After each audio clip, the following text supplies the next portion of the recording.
What happens when your branding is created from a truly real and organic place? Welcome to this week's episode of the Blender Business Show. I'm your host, producer Jemmy. What is a brand? Well, the American Marketing Association defines a brand as, quote, any distinctive feature like a name, term, design, or symbol that identifies goods or services, end quote. Some brands have spent millions and perhaps even billions of dollars on marketing to build their brands, and it's worked. If you're driving or operating heavy machinery, keep your eyes open, but otherwise, close your eyes. And I want you to think about two things as I name off each of these brands. Number one, see if you can picture their logo or iconic symbol. And two, what emotion or level of confidence does that brand evoke from you? Coca-Cola, Lego, Barbie, NASA, Disney, McDonald's, Playboy, and one of my personal favorites, Marvel. And did anything other than their logo or iconic symbol come to mind for you? For example, when I said McDonald's, did you think of Ronald McDonald? When I said Marvel, did your favorite Marvel superhero come to mind? When I said Lego, did you picture yourself building a Lego set? Or how about Disney? Did that bring to mind Mickey Mouse or maybe Tinkerbell flying around Cinderella's castle on your screen? If you said yes to any of this, then you proved that branding works. Because it's not just the name, term, design, or symbol that identifies goods or services that make a brand matter. No, the real power of a brand is in the recognition of that name, term, design, or symbol and how it makes you feel. So that leads to what the purpose of building your brand truly is. Forbes says, quote, we often think of a company brand as just the name and logo. But while these externally facing elements are crucial for things like brand recognition and loyalty, they only scratch the surface of what branding really is, end quote. Forbes then breaks down a strong brand into 5 key components. Number 1, brand identity. The look and feel of your brand, like the logos I just had you recall. Number 2, brand purpose, mission, and values. The purpose is what you do, the mission is the larger business goal, and the values refer to what your brand represents. Number 3, brand messaging, the voice of your brand. Through podcasting, I help people literally use their voice to be the voice of their brand. Number 4, brand differentiation, the unique selling proposition that makes you different. And number 5, brand experience, the way your customers connect with your offerings. But can a strong brand be one that develops organically?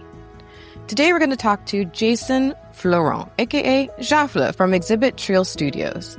Jason JaFLEU Fleurant is an NAACP Image Award-winning self-taught visual artist and filmmaker whose bold Haitian and Black American storytelling spans canvas and screen. JaFLEU's vibrant paintings and Black-centered animated works, like the award-winning Peanut Heads, Black History Toons, have left an undeniable mark on the art and film world. He's also held solo exhibitions, been featured in group exhibitions, and won applause at film festivals. Plus, JaFLEU has earned 3 NAACP Image Award nominations and won this year's category for Outstanding Short Form Animated, among many other accolades, nominations, and wins. Through Exhibit Treal Studios, Jason continues to break barriers, telling powerful, unapologetic Black stories across mediums. This episode is brought to you by Flintstone Media. Listen in. Jason, to watch your career as it's unfolded has been just a magical experience. Just generally, quick question off the bat, where does your mind go when you look back over the years? It always goes to, how did this even happen? It's like, how did I do that? Like, how did I do that? It's like, really, honestly, that's really what it'd be like. I'd really be like, because like if I knew, then I could maybe structure a clearer path. So yeah, a lot of times I look back and be like, how did I do that? Or wait, that really happened? Oh, okay, all right, I get it. I get it. yeah. Well, when we were preparing for this, you sent me a bunch of materials like your bio and your CV. And like I said, I've been following you, but until you kind of see it listed out in Oh black my and white, god, it's like, yo. oh my gosh, listen, bro, here's how it happened. You hit the pavement over and over and over again, sometimes literally painting on the pavement, like sitting down on the sidewalk. I remember those days. Literally, literally was hitting the pavement. That's funny. That is how it has happened. There's no magic behind this. It's the talent that you have, and That is then the magic, though. yeah, and then the drive though. Like Yeah. the drive has been incredible to watch, absolutely incredible to watch. And so let's see. Let me see the things that you own. Exhibit Treal Studios, Treal Toonz, Peanut Heads, Black History Tunes. I mean, you're kind of collecting brands, and it's kind of cool that you're doing. Thanos. It's like create my own So just universe. tell us a quick rundown of these brands, what they all are and what they represent. It's funny because I never really sit there and think about that and how it like branched into these things, like multiple brand things. But yeah, let's see. Started up the apartment, lot 23. Yeah.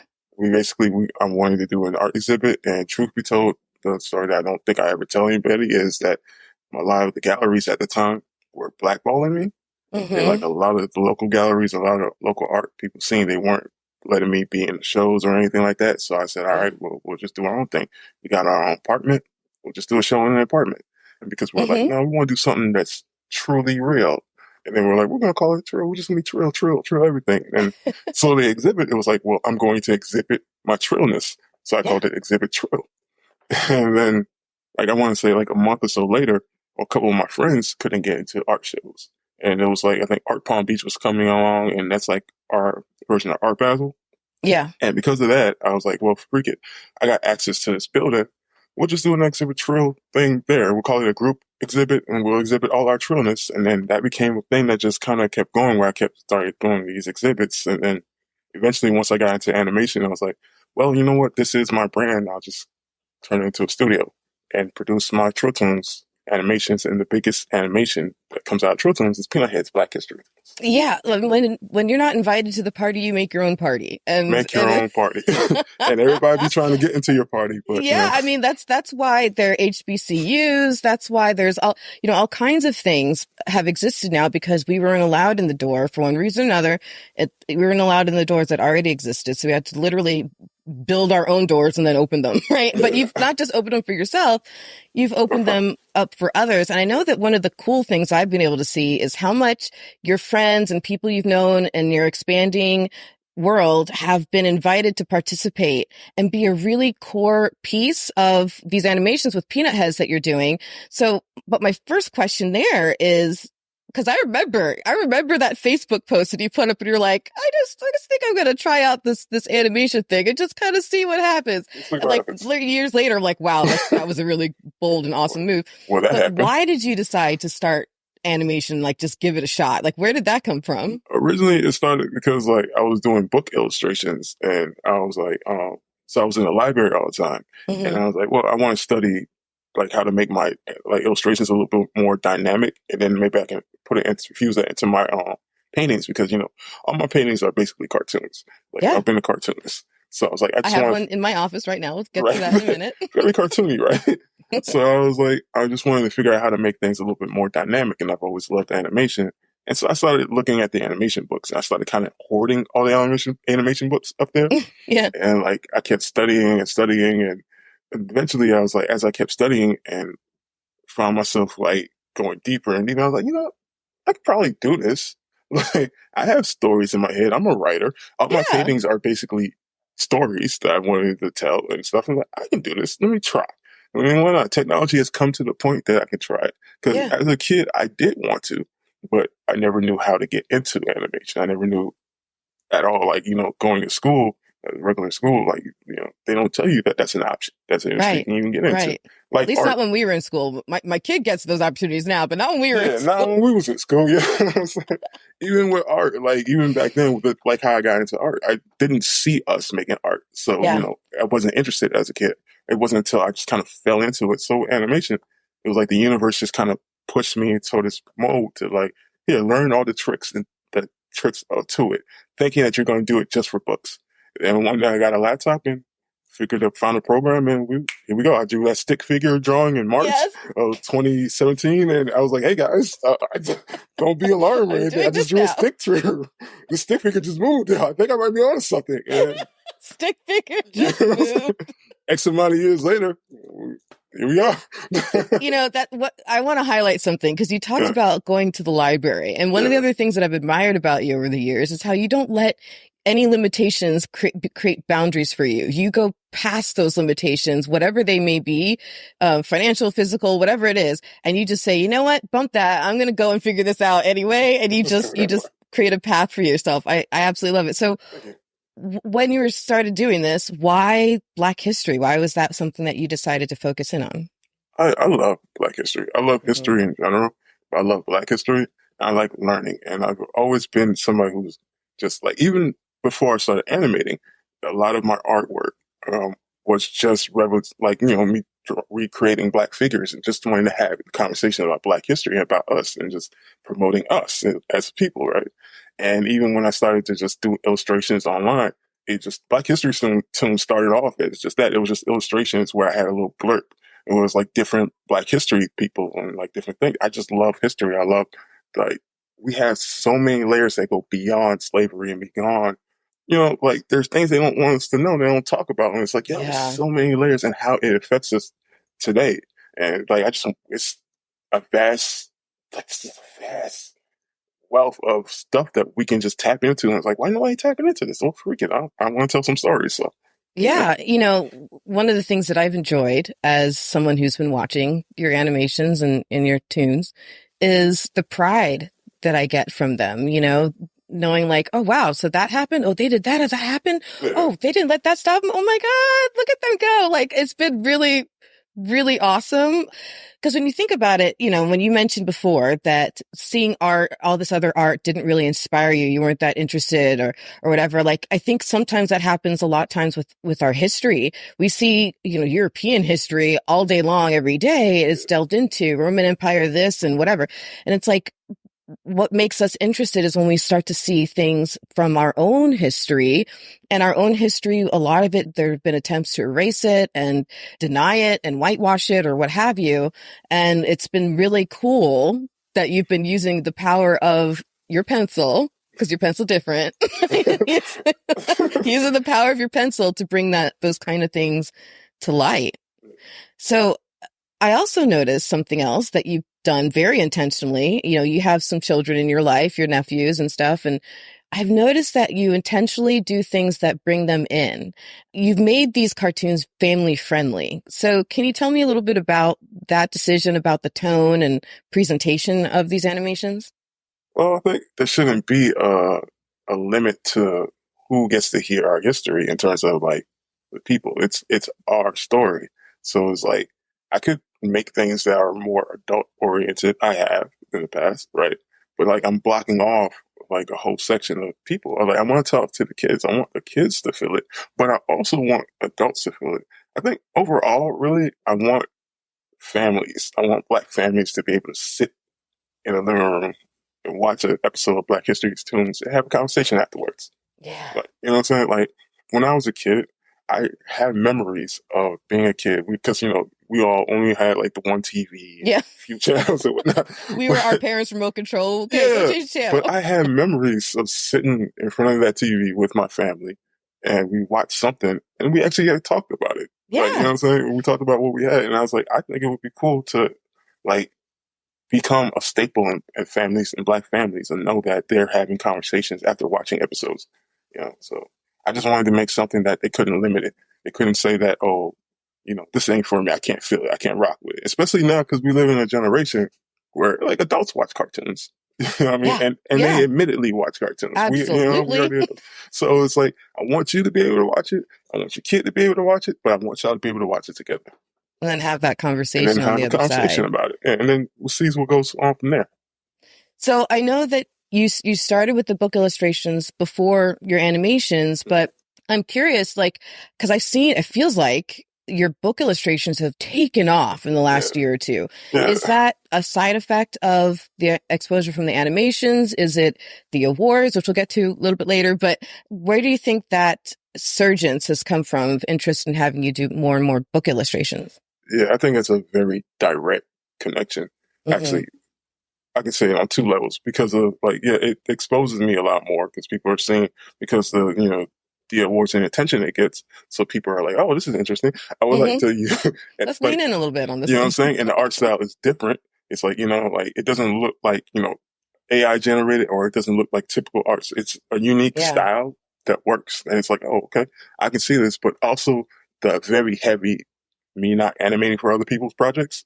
It's what really reverts to other people being like, well, we can't get animation from them. So maybe we can at least get that. That's interesting. I didn't realize that, but now that you say it, I'm like, oh yeah, duh. I've never seen him do anything for anybody else on the animation side, but that is interesting. By keeping the stopper closed on one end, it's forced this other, not forced, but it's allowed this other faucet to really, flow a lot. Yeah. Yeah. It forced another door where, all right, you got to come through this door then. It's not, but because you want something from it. You want to have, I don't want to sound like a jerk in saying it, but I know a lot of people are like, well, I want that NAACP thing to say artist on my book cover.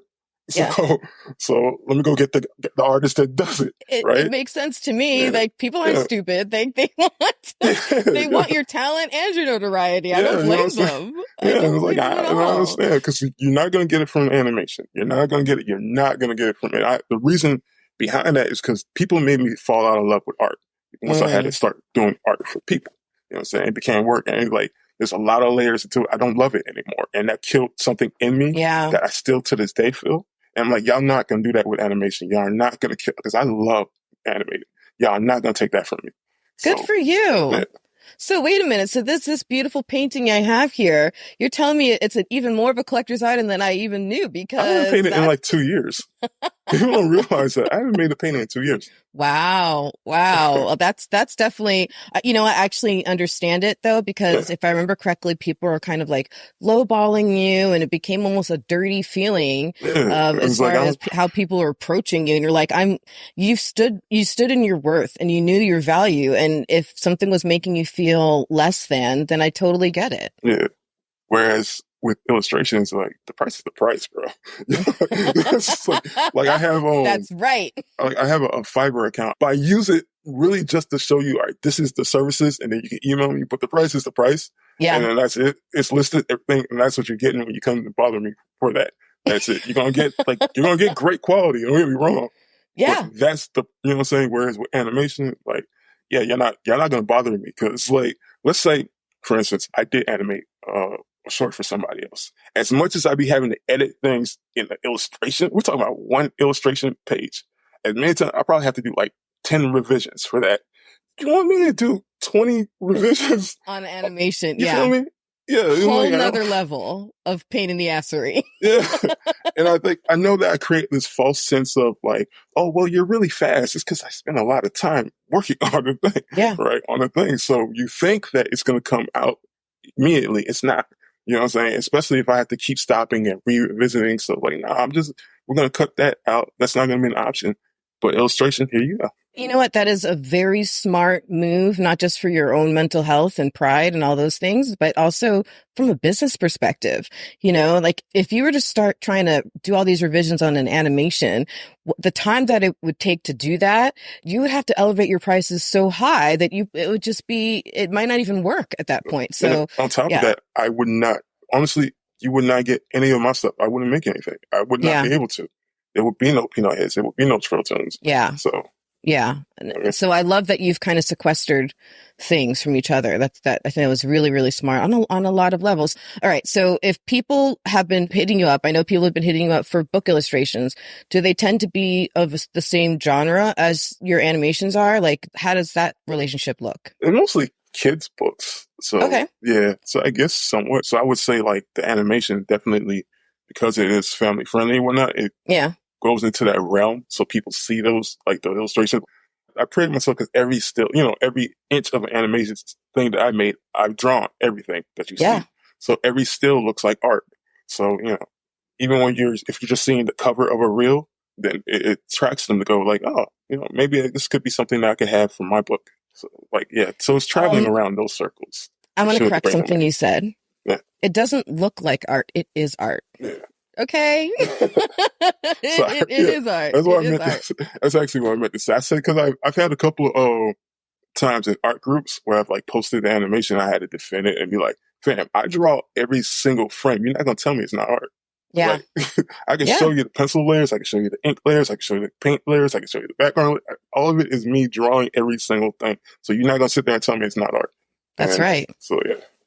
So when people approach you to illustrate your book, have you heard a lot of them make mention that they've seen your animations and that's what made them interested? Like, have you seen directly that relationship go? Yeah, yeah. It's like, I would say if I was going to give it a percentage, I want to say like maybe 40 to 50% of the time. It's someone, it usually starts with, the conversation starts with animation. It starts with animation. It's like, hey, I seen your animation work, or I have a story that I've written, I would love to have it animated, and then I'll get you the note, and then they come back, well, can we illustrate it as a book? And I'm like, boom, there you go. There you go. Now you're asking the right question. Yeah, now we're talking.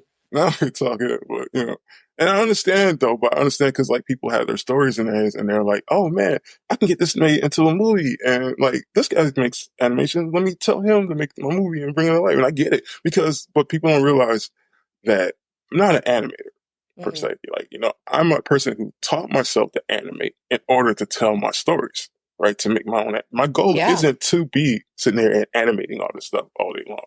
My goal is to eventually have other animators make my stories so that I don't have to, right? Is that still your goal? Yeah.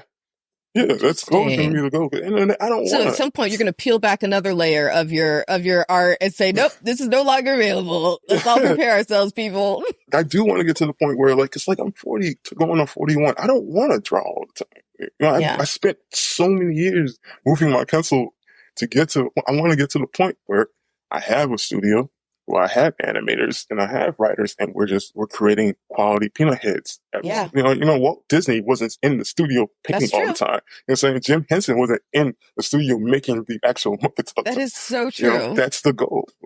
So that's something I always have to beat people into people's heads. It's like, I'm not the guy who animated to be an animator, to be a worker bee. I'm animating because I have to be the one in order to make it so that people can see that it's a thing that works. So I can eventually hire people so I don't have to do it anymore.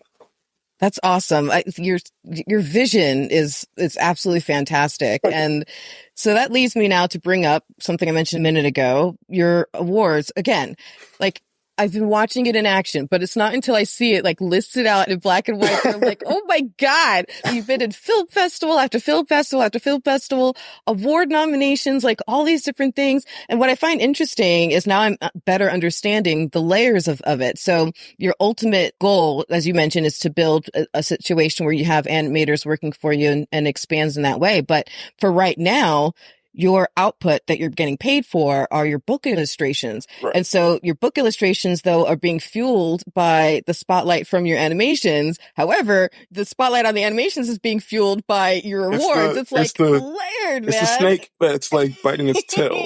Yes. So tell me about what it's like to win something as prestigious as an NAACP Image Award. What's the aftermath of that? Nothing. Nothing? If I'm going to keep it 100 with you, I mean... Yeah. Okay. Because it's going to be dirty politics, so I'm going to start talking. Sure. A lot of was particularly Florida industries, right, that are supposed to be involved with with film and whatnot, have been paying us dust. We reached out, we tried to hit them like, hey, we did this. Okay, they can put it in their newsletters and shit to get, sorry for cursing, They'll Okay. put it, they'll put it in their, I went this long without one. You know me. You're fine. But, I mean, like, they'll put it in their little newspapers, like, oh, a local West Palm Beach person won a festival thing. I'm like, all right, but do y'all have any grants that we can get off of that? Oh, we don't really do all that. Or Yeah. we're not really focused on doing that. Or it doesn't really fit what we're trying. Then don't mention me. You know what I'm saying? They don't mention me. Because, like, the only benefit I've really gotten off of it is, honestly, for me personally, illustration work, because it's solidified on the illustrator's side that you're not going to argue with me about my prices, because Right. you know what I'm saying. And then for like the cast, it makes them go, all right, we are doing something. It really matters. We're doing something that matters. Let's keep going. And maybe it opens a couple more eyes. But other than that, honestly, I'm still the same. But it's been, even if anything, it's been more frustrating, because every grant that I've applied for before that I couldn't get, now it's like I got all these awards and I still can't get them. You know what I'm saying? But I'm still watching people from from our city, get awarded and get all these things, right? For the most simplistic thing. But I brought you this. I'm doing this. But I can't get you to even remotely pay me attention. I haven't even gotten acknowledged by the NAACP chapter in here. Really? They haven't even acknowledged me. It's not that I haven't messaged them or anything or emailed them or anything. But hey, so it just for me, it's like, I'm just in my zone of, all right, it is what it is. I'll keep collecting them. You know what I'm saying? Because this was my goal. This was my dream for years. Well, so your mom might keep collecting them, because apparently she tried to collect the other one. You have to get it back. But you know what I'm saying? It's like, I'll just keep doing what I'm doing, because I know that I'm on a path that the universe and God wants me to be on. And clearly it's going to work out, and I'll figure something out. But other than that, it's like, yeah, okay. All right. So what I'm hearing is, like, you have to have a vision. You have to have enough confidence in yourself to create your own path through things, not let barriers exist for yourself. You have to study, whether it's books in the library or watching the career paths of others before you, like Jim Henson and whoever, and said, okay, the idea is to not be drawing every single pencil stitch myself, but to have a production house where people are now coming in under me and creating works with me. And to not give up and to push through things. But sometimes it comes with a reality check. Yeah. It's so frustrating that sometimes no matter what you achieve, there are people who are still holding back the accolades and holding back the applause, holding back the flowers. So holding back the funds. Holding back the funds. That's a huge one. So one thing that I have noticed that you've done lately, and it's been a shock to me. You're like, oh, what you gonna bring up? I'm like, yo, it's like, it's not weird, because it's like, it's a shocking that my face is on the screen right now. So like, what did I do that's shocking? You know? So this is the first time you're allowing a podcaster to actually record you on video, which I'm very, very touched by that. Yeah. But you've never really been someone to be on camera. You've always been away from the camera. But I've noticed lately that you've been giving us a little bit of behind the scenes looks, right? You've been recording yourself, recording your lines in the studio. Yeah. And you've been kind of doing the back and forth between, on one frame, it's you recording, and on the other frame is how it ended up in the animation. And it's super cool to see that. It is really, really cool to see that. So what gives? Why the change? Why are you trying to slowly, like, one toe at a time? Why are you stepping out? Number one. And number two, what do you hope that brings? Sometimes, to paraphrase the great Kendrick Lamar, sometimes you have to pop out and show people. Yeah. So it's like, there was something that I read a long time ago, and it just kind of not too long ago re-triggered in my head, where it's like, a lot of people who are mediocre, the reason that they're successful is because they just show up. Yeah. You know what I'm saying? You could see them. So it's frustrating and annoying sometimes. But yes. You know what I'm saying? So considering all the talent and whatnot that I have, it's like, well, you know what? Just show them. Just show them the work that is actually going into it. But show them that you're the one that you're actually doing the work, so that they can identify with the person, I guess. You know what I'm saying? Like, when I think about Walt Disney, or when I think about Jim Henson, when I think about those people, there was someone they could identify with. Even though you think of Kermit and you think of Mickey Mouse, you really identify with Miss Piggy. Miss Piggy. But you're really identifying, even with comics and you think of Spider-Man, you think of Spike, I was about to say Spike Lee, but you think Stan Lee, you know what I'm saying? Like the people are there. And even though I don't want to put like make my name, like studio be like Jason Studio, you know what I'm saying? But I have to be, the face, that people connect to. Like, there has to be somebody that people connect to. So I was just like, all right, let me just slowly but surely keep putting it out. It's uncomfortable. You put yourself out there, for people. It is uncomfortable, and it like takes away from like, all right, man, I'm just trying to make the work. But people want the story. They need to connect. Like even like how you said the resume thing, like how that blew you, when you see it, when you read it. Like when I first put it together and seen it, I was like, oh, damn. Like, oh, so I, cause in my head, the image I have in my head is still that guy from all those many moons ago that you met at RJ's. Yeah. Always just kind of hit in the back. Yeah. Made art. So my mindset is always like, I'm not the guy that, I'm not the guy. Who cares about me? It's the art. It's the art that y'all care about. But it's realizing that, no, bro, you are him. So you have to be him. So you have to come out and be him. 100%. You know what I'm saying? 100%. Not too long ago, there was a film festival thing that I was a part of that actually, it was like the first time I actually sat on the panel and was on the stage and talking to people and, being the actual person, being the guy. Yeah, really being in the spotlight. Oh my God. And it was, with all the directions, the people talking to me, it's like, oh man, wow. We are here, but you have to, you got to embrace it. You got to be here. And it's still hard for me to adjust mentally because I deal with a lot of, what is that saying? Like when you... Imposter syndrome? Thank you. Exactly what I was looking for. See, the exact word. I deal with it. It's a struggle. It's a struggle. Even some days I might have moments where I'm like, yes, I am him. That's right. I can do this. And then the next day I'm like, nah, man, who am I kidding? Yeah. No, nobody wants to see me. Nobody cares about what I'm doing. But, it's a battle. So it's like if I keep slowly putting it out there, it kind of, using that social media endorphins that it releases of them being like, oh, they love me. You do have to kind of trick yourself into being like, no, people, rock with you. You got to be what the people want, basically. So. I'm going to share something that might blow your mind. Okay. Because of that insecurity that you just so lovingly shared. Thank you for being so open. But I've had the same thing. I've been afraid as much as, it's Jemmy on the microphone like all the time. There's a part of me that's like, I get nerves about actually showing up as me and just turning on the camera and sharing something. Like, who the heck cares? Like, it's I have that thought running in the back of my mind all the time. And as I've been putting together this Blender show and community and figuring out like, because I know I have something to offer people. I know I have value. I can bring people together and create a really cool platform. Like, okay, but how brave am I going to be this time? Like, how brave am I going to be in putting myself out there and really standing up as the owner of this thing and the face of this thing, like you're saying? And I promise you, I swear on a stack of Bibles, I thought of you. Oh wow. Because I thought about how much you share on Facebook. You just, even like the most random thought, there it is, you're sharing on Facebook. And I realized, I'm like, I care. I care when Jason shares stuff on Facebook, even if it's like the most random thing, littlest moment of the day. I really actually care. I'm like, oh, you did that. Like, I'll love it, or I'll say something. And I'd be like, you know what? Maybe that's what people will do for me. And I have to stop shoulding or something. There's a word in there. Should nodding myself, right? I was going to say a different word, but it was a curse word, but like, we was in the same words.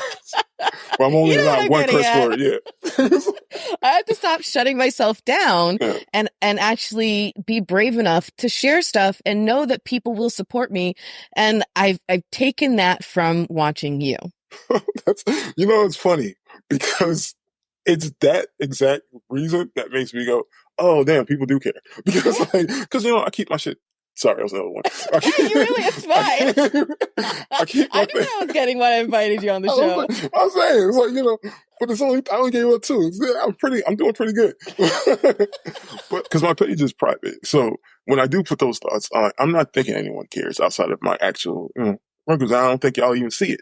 But then, y'all see it. and y'all be like, no, Right. don't feel bad, or Right. or whatever. It gets overwhelming, but I'll randomly post a picture of the trophy or whatever, and to see how y'all react towards it. And it's like, man, y'all do care. And so the moments that I'd be wanting to quit, because they'd be a lot, like I just had one where like after so many rejections, I was like, I don't want to do this anymore. I'll think about that. And it's like, there's so many people who support, who believe in it. The numbers might not look like it, but the one or two that are there have been there since the beginning and been heavy invested. It's like, I can't stop. You're not allowed. I'm telling you right now, you're not allowed. That's, man, the one day that I made, because like that day I had got like 5 rejections letters back to back that day from different things that I applied for to just try to get grants, just try to get funding. And I was like, I don't want to do this anymore. I'm tired. Like, what can I do? And then the backlash, which probably isn't the right term, but the backlash that I got from that, from like, I don't check my DMs very often. So people started emailing me because they know I'm going to check my email. And it's like, emailing me. Yeah, it's like, no, man, you finna feel what I'm, don't. So it's like, all right. So you're not allowed. You're just not allowed. I'm putting it out there right now. You're not allowed. You're not allowed to stop. Clearly. like, no, we gotten this far. Let's see where this goes. I think as long as your vision stays big, I feel like the sky's the limit with you. But it really truly is. I have a target now. It's like, I said to myself, like, I'm 4 away from a NEGOT. Cause I got an image award. Oh, there you go. So I can get that Oscar, that Grammy, and that Tony, and the Emmy. I can have a NEGOT. There you go. I love it. Won't have a NEGOT? I love it so Brad much. Pitt won't have a NEGOT because he That's right. got an award. That's right. I think that's a fantastic goal. Yeah, little silly things like that keep me going. Well, I love it, and I hope you do keep going. No, I'm not even going to hope. You will keep going. You're going to I was just going to remind you that I had no choice. Yeah, so, you have no choice. So the wheels fall Your off. mama wants another award. I'm sure. But listen, it has been such a great time catching up with you and kind of getting a really clear rundown of how these different efforts that you're making feed into everything and have allowed you to really make a nice funnel for yourself for the book illustrations and whatnot. But that's amazing. I wish you absolutely nothing but the best. Thank you. As I do wish you nothing but the best, because it has been wonderful seeing you. You talk about my growth, and we've been basically going through the whole journey at the same time together. So I get to watch you grow all the time. Be like, yeah. And then we get to have these moments every couple of years where we just chat. And we're like, hey, look at what it has been really fun to come on the microphone with you every so often and just be like, you did that. And have you be like, yeah, but you did that. Oh, thank you. I look forward to season 3 when you have your role in Peanut Head's Black History Month. I don't know if I was supposed to say that on here, but I said what I said. Yeah. I look forward to that. Thank you, JaFLEU.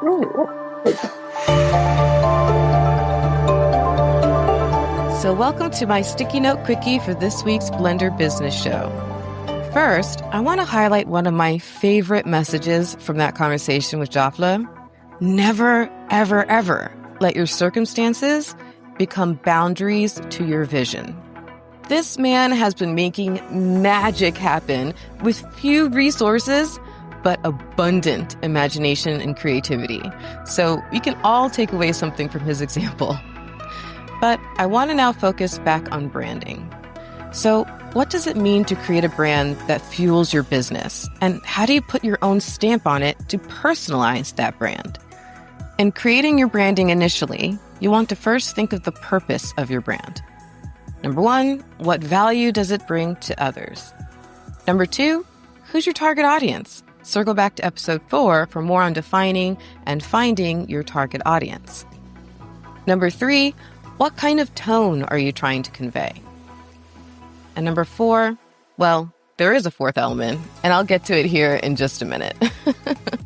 But stopping with those first 3 for now, you want to think of what name, bylines, and sayings evoke the value, connect with your target audience, and set the right tone for them. And your brand also needs to have a style to it. That would include your brand's colors, fonts, and logo design. What emotions do you want your brand to evoke? Who do you want your brand to really, truly resonate with? As a resource for you to help build or tweak your own brand, I have found a super thorough guide from Adobe for Business, which I'll link to in the show notes for you. And last but not least, you want to create some sort of motto that your brand can live by. For example, the motto for the Blender Business Show and community is where business and media mix. Now, I thought of this during my initial planning and brainstorming sessions in the pre-launch phase of Blender, but that's just one way to find your motto. You can also just be on the lookout for what develops organically over time with your brand, business, and the content that you're creating. As an example, JaFLEU has crafted the motto and mantra of his brand very organically. First, he's taken a concept that he truly feels at his core. Living truly real. Keeping it 100. He took that core part of his essence and how he carries himself through life and through his art, smashed those words together, and came up with not only that first motto, keeping it Treal, but also flipped it into the name of his company, Exhibit Treal Studios. Now, people may not off the bat know what that means because it's a made-up word. But once you know, you can't forget it. Treal. Secondly, as he started seeing successes come his way, acknowledgement from friends, family, and others, as the audience for his animated shorts started to grow, as he got featured in film festivals, and of course, as the award nominations and wins started rolling in, as all of this was coming along, Jason came up with a mantra. He would say on his social media post, "My pencil different."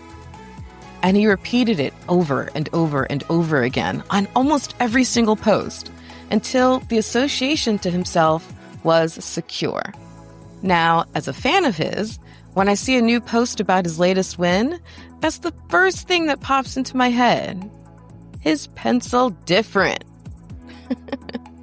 Now, remember when I was listening to elements of the purpose of your brand and I said there was a fourth one? That fourth element of the purpose of your brand that you want to think through in initially creating your branding is, who are you? The person behind the brand. The first place some people start is by creating an industry moniker for themselves.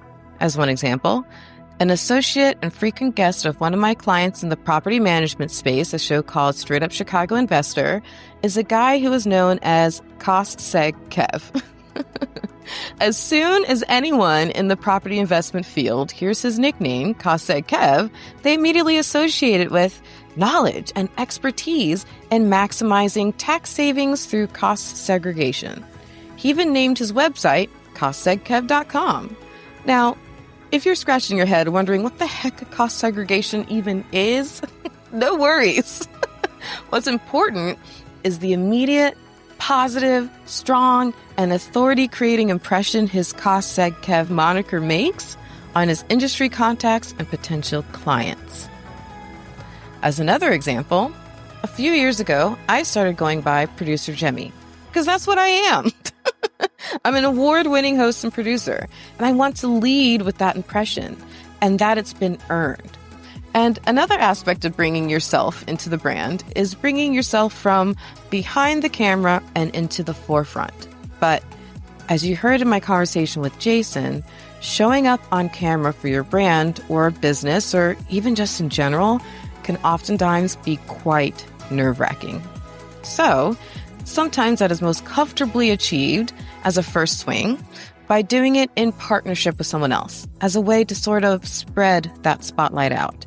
That can be through having a co-host or by doing videos where you introduce someone else, only capturing yourself for the first few moments of your video. And for a bunch more tips on how to overcome being camera shy, I found a really helpful article from Hippo Video called How to Become Comfortable Recording Video. And of course, I've linked it in the show notes for you. And in talking about spreading the spotlight around, with this personally favorite clip of mine from my conversation with JaFLEU, I'm excited that my own brand will be expanding, if only just a little bit and maybe only once, into the realm of voiceover acting. Let's hear that one more time. I look forward to season 3 when you have your role in Peanut Heads Black History Film. I don't know if I was supposed to say that on here, but I said what I said. Yeah. Oh my gosh, I can't wait. And of course, I have links in the show notes for you to all of JaFLEU's stuff, so you can see what he's already accomplished with Exhibit Treal Studios and Treal Toonz Animations. Now, once you've established your brand, if you need some help protecting it, I advise you to see the consultation of a copyright and trademark attorney. I know a great one. His name is Gordon Firemark. He was a guest on one of my former shows, Podcasting Your Brand, on episode 77. So I'll go ahead and also put the link to that episode in the show notes for you. And I hope that this episode has inspired you, whether through some initial intentional brainstorming or through some time and organic development. It inspires you to focus on building yourself a strong brand.